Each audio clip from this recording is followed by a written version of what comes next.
አዲስና ትኩስ መረጃ ውድ አድማጮቼ ፔጁን ፎሎ አድርጉ፣ ቪዲዮውን ሼር አድርጉ። ኒቪዲያ ከቪዲዮ ጨዋታ ተነስቶ የዓለምን ቴክኖሎጂ የተቆጣጠረው ድንቅ ኩባንያ። ይህን ኩባንያ ነው ዛሬ ማስተዋወቃችሁ።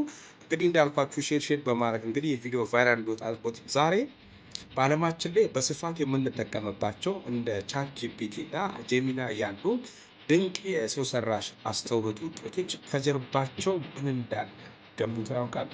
እስኪ መልሱ ልንገራችሁ። በዓለም አቀፍ የቴክኖሎጂ ገበያ ውስጥ ግዙፍ የንግድ ግርማ ሞገስ የተቀዳጀ የመጣው ኒቪዲያ በአሁኑ ሰዓት ናት። በዚህ ወቅት ለፈጣኑ ቴክኖሎጂ ማለት ነው እያደገ ያለው የኃይል ምንጭ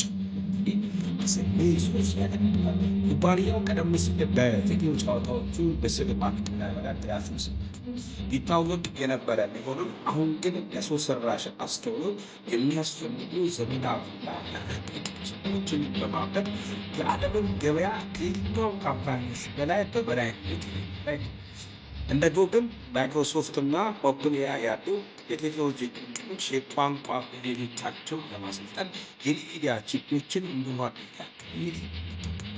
ኩባንያው በዚህ ዘርፍ ከ80 እስከ 95 በመቶ የሚሆን የዓለምን ገበያ በመቆጣጠር ወደር የማይገኝለት ደረጃ ላይ ገብቷል።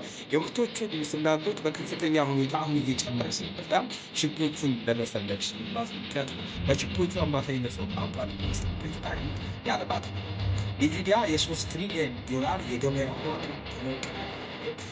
የዓለማችን ግዙፍ ሀብታም ኩባንያ ገብቷል ማለት ነው። ከሰው ሰራሽ አስተውሎት ባለፈ ተግባሮችን ራሳቸውን በሚጠብቁ የዘመናዊ ሮቦቶች የቴክኖሎጂ መሰረቶችን በመገንባት የነገውን ዓለም ዛሬ ይሰራል።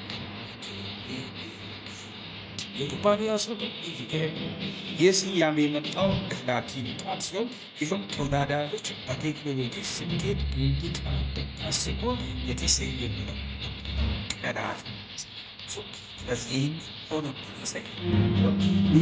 ለሰዎች ቀነቀን ያለና ለወደፊት የቴክኖሎጂ ባህል እድገት ተስፋ የሚታይ ድንቅ የዓለማችን የእድገት አቅጣጫ በአዲስ መልክ የሰው ሰራሽ አስተውሎት ብዙ ገና ጅማሮ ላይ ነው። የኒቪዲያ